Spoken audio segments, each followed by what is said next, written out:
Hello and welcome to another episode of NCSY Pulse. We are powered by NCSY Alumni. My name is John Ackerman. Joining me today is a very special guest and old friend getting reacquainted, Deena Friedman. Welcome to the show. Thank you. Thank you so much for having me and getting to reconnect again. This is so fun.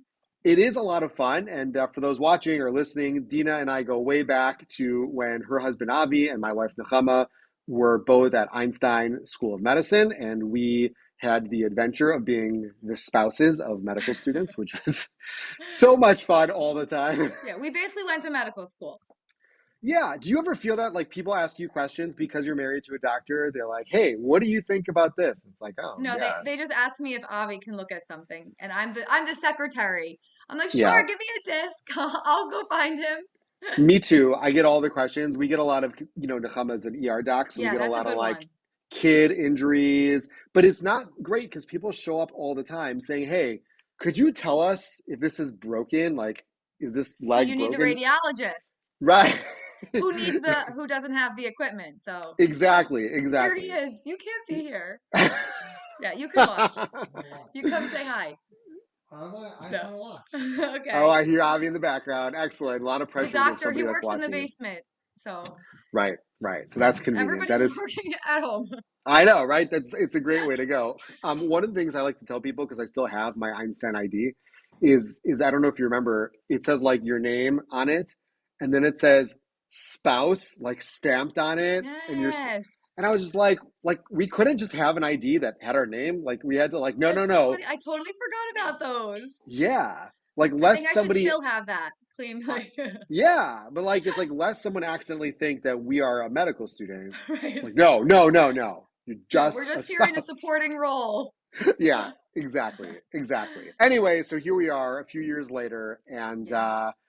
Deena, you are the creator of a really cool Instagram account called Fun in the BC. You have, as you've kind of explained to me, accidentally found yourself in the role of being a Jewish influencer, somebody who can really convey a good amount of messaging for the Jewish people for Israel, with a little bit of a connection to NCSY currently that we'll get to in a little bit. But give us a little bit of background. What inspired you to sort of jump into the world of social media, and how has this community been for you so far?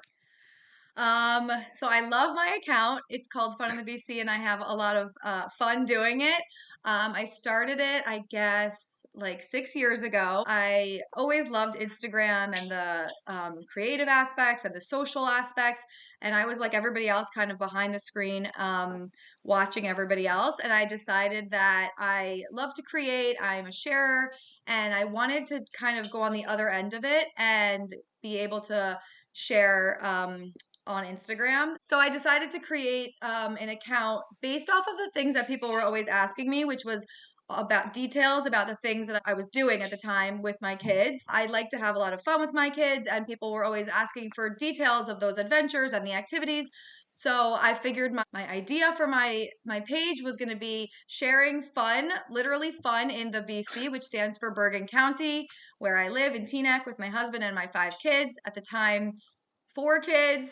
And I just started to share fun things to do with the kids, and slowly it started to grow. And I really mostly was sharing a lot of my children and just kind of my fun with them and how cute they were because it was pretty small. So as it slowly was growing, I realized that I didn't want to share so much of my kids' personal lives because it was really like their day to day cuteness, but also, and they were getting older. So I realized I kind of had to share more of myself, which was hard for me.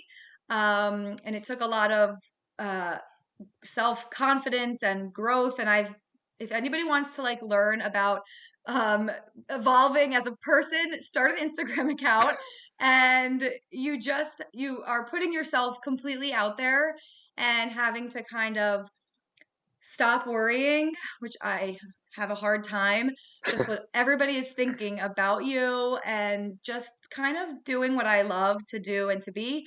And I really enjoyed sharing and creating, and it was a really great outlet for me. I was home with my kids, and I actually worked at Einstein though for a bit there in between. Really? Yeah, I was a program coordinator at Einstein in between my third and fourth kid. But then Wow. when I had a baby, I wanted to be home with them. And so it was a great outlet for me to use my creative juices and talents, but kind of doing it from home, which has been really amazing. Yes. And it's grown now. It's not the biggest account. There are many bigger ones. But I really love it, and it's evolves into, I think it started out as just fun motherhood and finding the fun in motherhood, and I've tried to also find fun and meaning for moms, for myself. It's not just we want to have fun, but also kind of really loving being Jewish motherhood and to find it meaningful for ourselves as moms. It sounds like a great place to start. Like you said, convenient, super convenient to do it at home, and doing what you're doing anyway, which is having fun with your kids and Yeah. creating something unique out of that. But I know that since you've begun this journey, you've also taken a little bit of a detour into becoming a fairly strong advocate for Israel and for the Jewish people, standing up to anti-Semitism, which I don't think was your initial intent, but sort of where you found yourself. So how has that been, and how did you find yourself in that arena? Right. So I could never separate my Judaism from my page because I could never just be like a mom account because Judaism is integral in literally every aspect of my life. So it's always been a Jewish motherhood account. And I think since October 7th, a lot has changed for everybody. And for me, everything has changed in my approach to my life outside of social media, but also on social media. And I just saw like our family was in pain. And when your family is in the good times and in the bad times, the most important thing I think is to show up. And I had to find any which way that I could show up for our family in Israel. I had my own personal family that I was showing up for. I had cousins who were in the army at the time. And I wanted to be there for them, but I also wanted to show up for anybody who was watching my page. I do have people from Israel who are watching, and I just wanted them to know that we're here for them. And I don't even know. I don't think I'm like an Israel advocate. Like advocacy online, there are people doing amazing things for that. I found I was not comfortable becoming an advocate per se. I'm just showing up, and however I show up, I share it. So whether it's the walks or I've hosted things in my home. I had Susie Fishbein here. We did a whole event in my home and we raised money for the hostage families, just sharing links for people to donate. I've raised money for Milu and Mommy Meals. I think it's really important as women, we are so good at supporting each other, and that's what women do best. And especially if we were closer, I think we would all be cooking meals for the Miluim families, but we weren't able to be there in person. So I sent my own family meals, but then I also wanted to just reach a broader community in Israel. So we raised money through Fun in the BC for mommy meals in different communities in Israel. And those connections that I created and gained have just been like so amazing for me. I feel lucky that I've been able to be a part of it because really the heroes are the women that I was able to connect with in Israel who are doing the real work of they were making the food and they were feeding the Miluim families, and we were able to raise the funds and they could use it. And I know that they felt the support by us. We were only able to send our money. We weren't able to actually go there in the kitchen and to cook, but I think they were able to feel the love and the support. You talk about how, like, I didn't really mean to do it, and I don't really consider myself an advocate. But it's funny because you're talking about all these different things that you're doing that are what you would want an advocate to do. I remember the opposite of this is when I was younger, there was a teacher who I had some interesting experiences with, who used to tell the students, it's not that you're a bad kid, you just do some of the things that a bad kid would do. Right, So you may not look at yourself as an advocate. So this is like the right, opposite of that in a good way, but you're doing so many of the things that an advocate would do. To put it another way, there are so many people who consider themselves advocates, who consider themselves, I don't mean to brag, but, and then right, they go on bragging about the little tiny things that they've accomplished or maybe haven't even accomplished. Meanwhile, you're doing all these things in the background, which are things that somebody who's advocating for Israel should be doing. So you may not consider yourself, Right. an advocate, but I think from the outside, many people, and even people who I've mentioned to, yeah, I would say I'm having Deena Friedman on the show, and people would say like, oh, I don't know who that is, and I'm like, oh Yeah. yeah, Fun in the BC. Oh wow, Fun in the BC.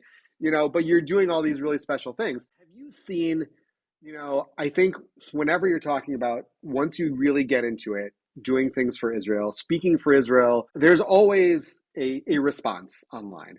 And sometimes that response is challenging to deal with because, you'll get your pro-Israel and Jewish followers who are excited and who are inspired and who in many ways will want to emulate what you're doing, which is awesome. But there's a second side to this, which is there's the negative response, there's the anti-Semitic response. Have you encountered any of that since you began? Yeah, so I when I keep within my own community with social media, there's like, when you put something out there and then sometimes it just stays within your own community. And there, I just feel love and support from Jews and non-Jews. But if I reach a larger audience, then that's where the problems can come. I had one particular reel. My family, I started this thing with my kids where we go to Walmart on one night of Hanukkah where I want my kids to give instead of getting. And this is long before the war. We've been doing that. And then right after October 7th at Hanukkah, we did the same thing. And I took the kids to give out the gift cards. And we would just tell people, here's a gift card. It's Hanukkah tonight. Happy Hanukkah. Here's a gift. And So in nice. the, yeah, it is really actually really nice. Um, and in the aisle were two Muslim women, and that's who was there. And so, just like anybody else, I went over and I handed them the gift card. And one of the women started crying, and then I started crying, and then I was hugging her, and we were hugging in the aisles, and the cute little boy wanted a hug, and we were all hugging. And I shared that moment, which was a real moment. It really happened, and I put the music to all. What the world needs now is love, sweet love. And I wrote, when Right. you are in the aisles of Walmart handing out gift cards, and it was at the height when things were really tense online. And so, it went viral. Jessica Seinfeld shared it, and it was exciting at first. But then that nice thing, it took me out of my usual nice people bubble. And Right. it was funny because it was a nice moment. It wasn't something to, for people to write horrible things. But then that led to it just like exploding, and people were writing, of course, disgusting comments. And I've learned I ignore those comments, and it wasn't the comments that bother me because I had gotten those before, just, already. And I usually just ignored them. It was more just like it got too intense for me. And then people were a little confused by the reel. Like they thought I was like, well, Jews for peace kind of a thing. And they started following me, but they were not supportive of a Jewish mother. So writing me nasty things. And it felt like the online world was just really overtaking my real world. And I took the reel down. I think that was the right, I had to be comfortable. And then once I put that up there, people started to find all of my page and make comments. So in general, the comments don't bother me when they're manageable. But when it became where I felt like I just wasn't comfortable, and it was more just for my mental sanity, I don't want my phone to be my life. And when that's going on, it just felt like I was living too much in that world and not in the real world. And that's like something that's important for me. So I took the reel down. It actually is on somebody else's page because they took it and put it there. But, and I really I'm not trying to be famous. I want to find the right people. I have them in my community right now. Anybody who, can support and be kind to who I am as a Jewish woman on social media is welcome to stay and be around. But I don't think I had to put myself through that. Other people are doing it, but it didn't feel right for me. Yeah, it's hard because, like you said, you're doing lots of good things, and even the best of actions comes with scrutiny, and it's a window into a whole world that sometimes is hard to manage. Yeah. What do you do in terms of boundaries? In terms of, like you said, you need to separate your Instagram life from real life, and we all need to do, whether we're on social media or just cybernetically attached to our phones. What do you do in terms of creating boundaries? So I think the first boundary that I set for myself was, nowadays the word relatable is like a super, that's the word. You want to be relatable. And I felt like I couldn't sacrifice my privacy and my boundaries of what I'm comfortable sharing online so that somebody could feel that they could relate to me. So I think the first thing was that I am sharing what I am comfortable sharing of my life. And I think people think that they're seeing my whole life online, but they are completely not. And that I know that it's the responsibility of every person who's viewing social media to have the understanding that what they're seeing is a curated um, and selected sharing by whoever it is that they're watching. And if and some people really, I don't think, can handle that they're only seeing pieces of maybe the nice parts of somebody's life. Right. But if they can't handle it, then they shouldn't be on it. And like my kids, I don't need to share their meltdowns and their tantrums of what everybody should know. I have regular kids, we have a regular life, I have struggles, but I don't. Those are my personal boundaries and my privacy that I'm entitled to have, even though I've decided to share some aspects of my life online. And I think that was hard for me because everybody wants to Right. be relatable. And I don't want anybody to think that I'm some perfect mom in my perfect house with my perfect kids who are eating my perfect dinners. But I realized that I was entitled to have those boundaries and that privacy of not sharing everything of my life. And I'm allowed to share the things that I'm comfortable with. And that's okay if not everybody can relate to every piece of what I share. I do try to share relatable things still in a way that I'm comfortable. Yeah, absolutely. It's funny. I've had this exact conversation with Nechama a million times. And as you know, being married to a doctor, it's not always fun and games in the hospital, as people sometimes think it's just like incredible and it's like an episode of Scrubs or a Grey's Anatomy or whatever. And I'll tell you something funny. A couple months ago, so Nechama was like scrolling through her social media. She's extremely old, so she's still doing it on Facebook, but.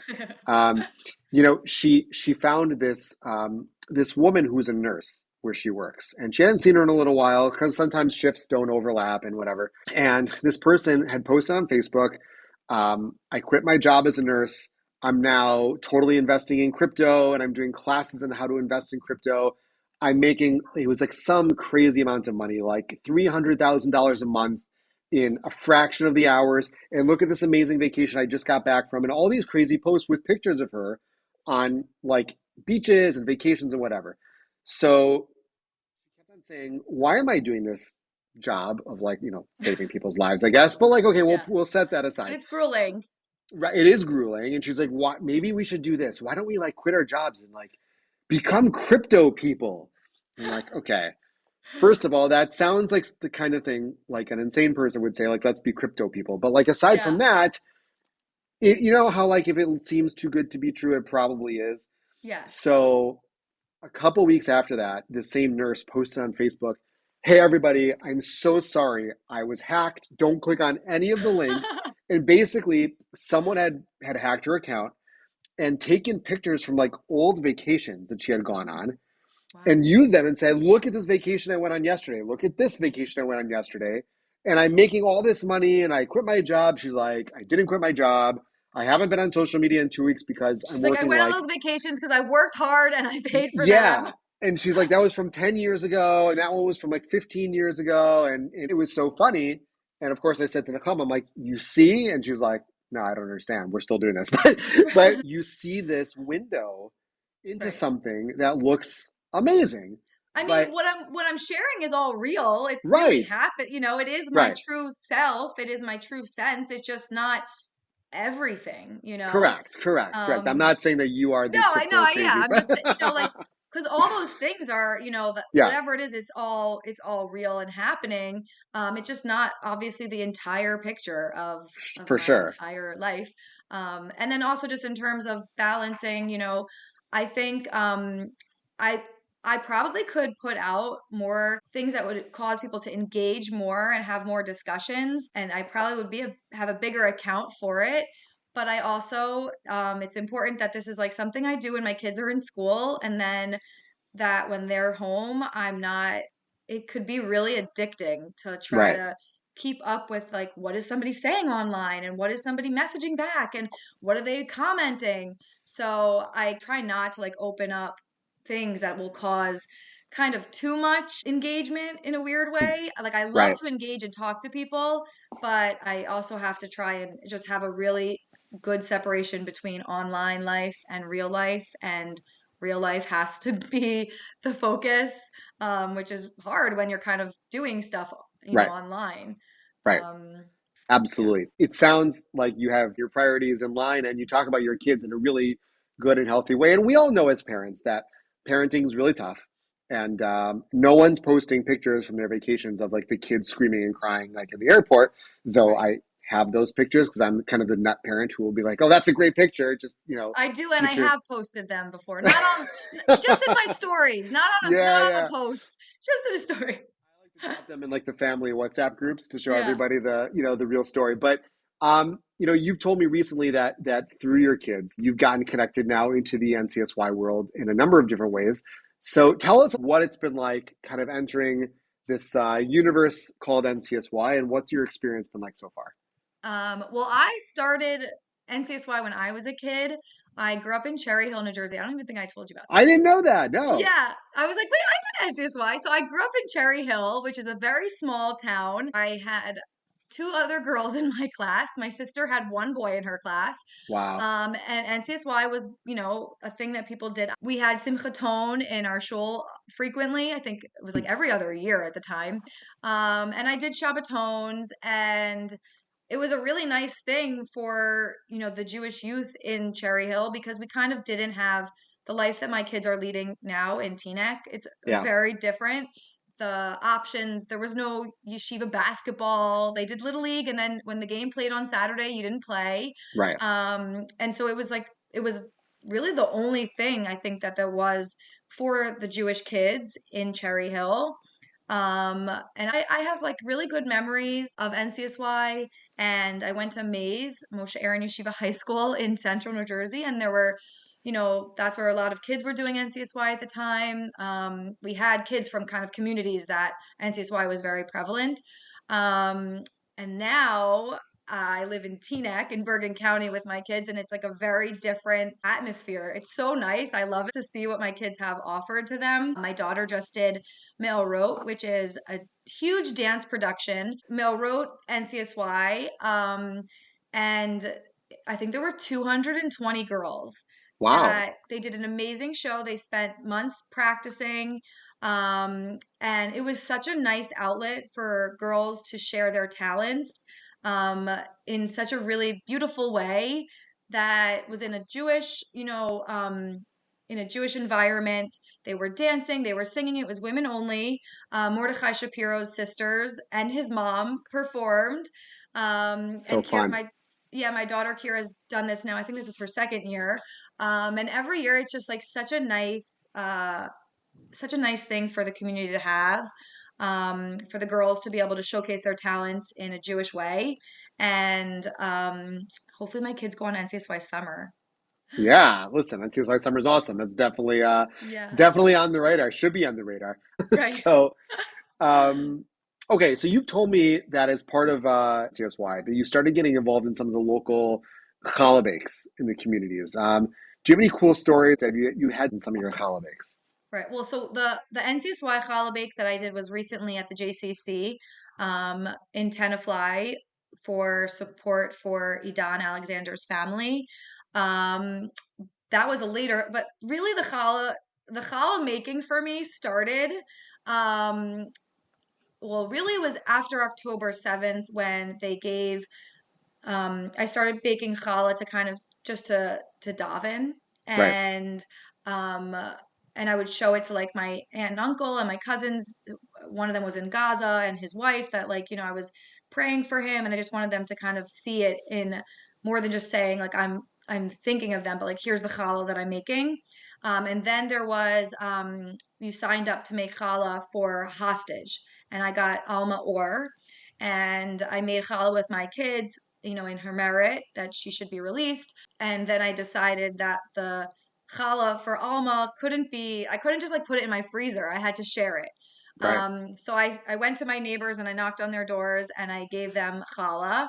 And one of the neighbors sent us the most beautiful thank you note. And I just like couldn't believe that she appreciated it so much. But then the most important was I went to we had a challah experience. It wasn't really a challah bake at my friend Lisa Schechter's house with Idan Alexander's mom, Yael. Oh, wow. We had Suri Jaraslowitz, who is like kind of the challah lady. She's a Hasidish woman from Borough Park or Brooklyn. Um, and we didn't make the challah, but she shared her stories. She's a pizza lady, and she used to make challah, the bracha on challah, very frequently. And then she kind of started running these challah, like it's like an amen experience where everybody takes challah, says the bracha, and we all say amen. And she just has like miracle after miracle from her challah. And she was so inspiring, and we dove in together for Idan's safety and hopefully his release that we still need. And then just from that, I'd always made challah, but I never really connected to the mitzvah so much. And one of the things that she said was better that you make the challah and buy the food than buy the challah and make the food for Shabbos. And Interesting. challah is usually like the first thing on the list. Right. And I was making challah and I was keeping it in the freezer. But from that experience, I started to feel like I should be making the bracha of challah. And once you I started making challah as much as I possibly could. I tried to do it every single week. I had so much challah, I had to share it. So I started making challah, but also sharing my challah. And then I shared it online, also all of my challah making. So somebody who follows me was like, "Oh my," actually no, it was my friend. She's a real friend. She's not a follower. She's my neighbor, and she said, she said that her sister goes to a shul in Linden, New Jersey, and they're looking to do a challah bake, and they kind of wanted somebody to come and be the speaker and the draw. And I was like, I am not a challah lady. I'm just a mom in Teaneck.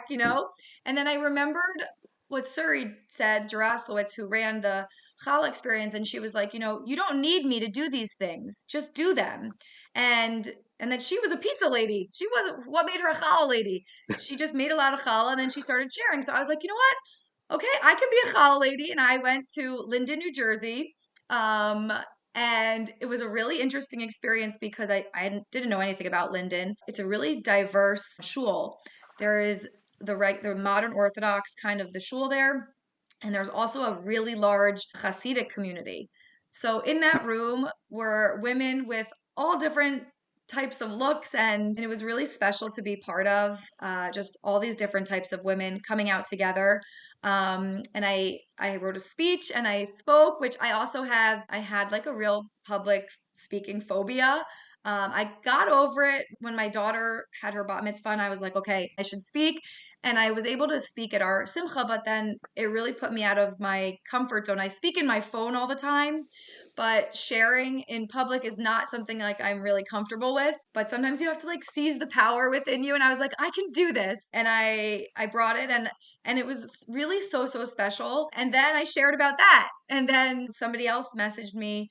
This was a follower who said, a neighbor of hers, their son is getting bar mitzvah, and the kids love to like make homemade pasta and they love to cook and bake, and they're looking for someone to bake challah with them. And it was really special for me to be able to share challah with them, and it's just like such a beautiful vehicle.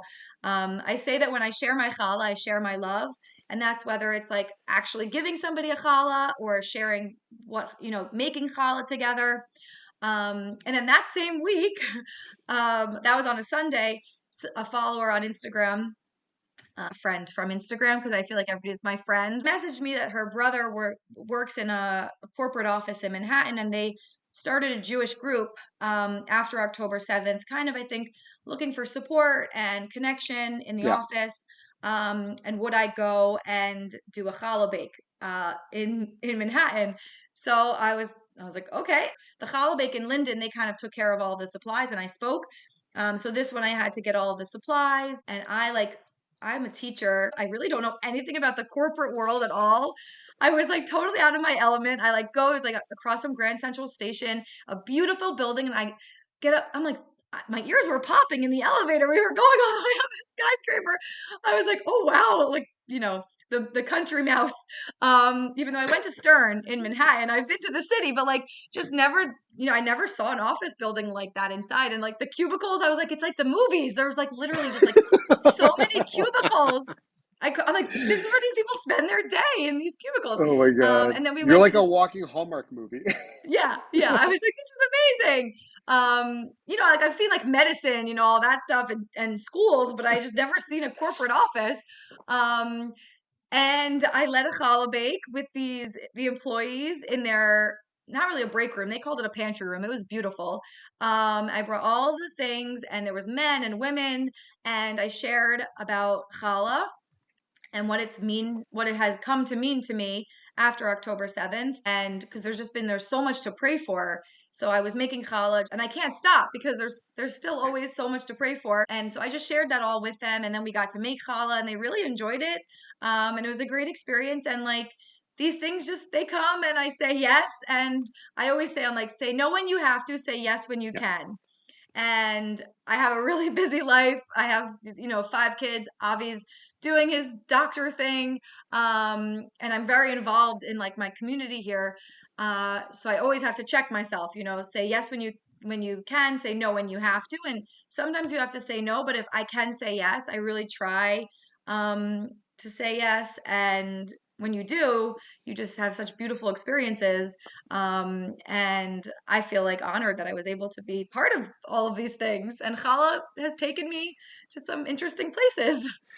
Wow, that is wild and awesome, and good for you for rolling with it and embracing it, and also having the right mindset to say, hey, sometimes it's yes and I'm in, no problem, and sometimes it's no, and that's healthy. And saying no when you have to is Yeah, okay. It's an okay yeah, thing to be able to do. yeah. Deena, you've been so gracious with your time. Thank you so much. I have one last question. What's coming next? You had this like incredible list of, I don't want to say accidental because we know nothing's accidental. And certainly knowing your personality and your ability to connect to people, none of this comes as a surprise to me that you're doing all this. But do you have like a sort of a vision or a plan of what's next? I never have a vision or a plan. I kind of I just actually the funnest part about all of this is you just never know what's going to come next. And all of these opportunities are just, I mean, even talking to you here today, it was you messaging me, and somehow I just keep getting messages of people with different opportunities. It's a great account to do chesed and to do good things, but it's also for me my own little business, and those opportunities are really fun for me also. And they all just kind of come when you put yourself out there, things come your way. And that's really the most fun for me, is just like I never know what it's going to be.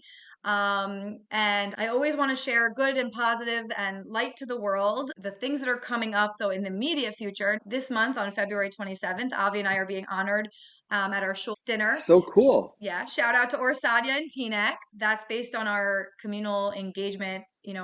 I try to be very engaged online and for Israel, but I think it's also so important for everybody to be really active and engaged in their immediate community. So that's kind of where I put a lot of effort into our shul activities. The whole honoring thing is a little uncomfortable for me, but I think it's going to be a beautiful night. I'm running for the World Zionist Congress with Aish. I'm a candidate on the Aish slate, and a lot of amazing people. Wow. And yeah, so I'm running for that. And I am just continuing to try and show up for Israel, and for everybody to know that, it's been a long time, but that we're always here. We're far away, but our hearts with everybody in Israel, to continue advocating for the hostages, to continue praying, making challah. I'm going to continue making challah every week until they're all home. Although I think that when they all are home, which hopefully is really soon, I probably will still keep making challah, but I say until they are all home, I'm going to keep making challah and praying and sharing it, and hopefully just putting Jewish love out there, and that we should be proud of who we are. We should be so thankful that we are part of this amazing nation, and to just have a positive outlook and enjoying it and having fun. Incredible. What a message. Deena, so much fun to reconnect and to have you on the show. You're doing awesome Yeah. things. And certainly we want to hear all about how this election goes. So keep me posted because that's Yes, really and everybody interesting. should register to vote for the World Zionist Congress. Deena, thank you so much for joining us. This has been Deena Friedman. You can find her on Instagram at Fun in the BC. You can find NCSY Pulse on Instagram at NCSY Pulse. You can find us on YouTube at NCSY Pulse, and follow us on Spotify and Apple Podcasts or wherever you get your podcasts.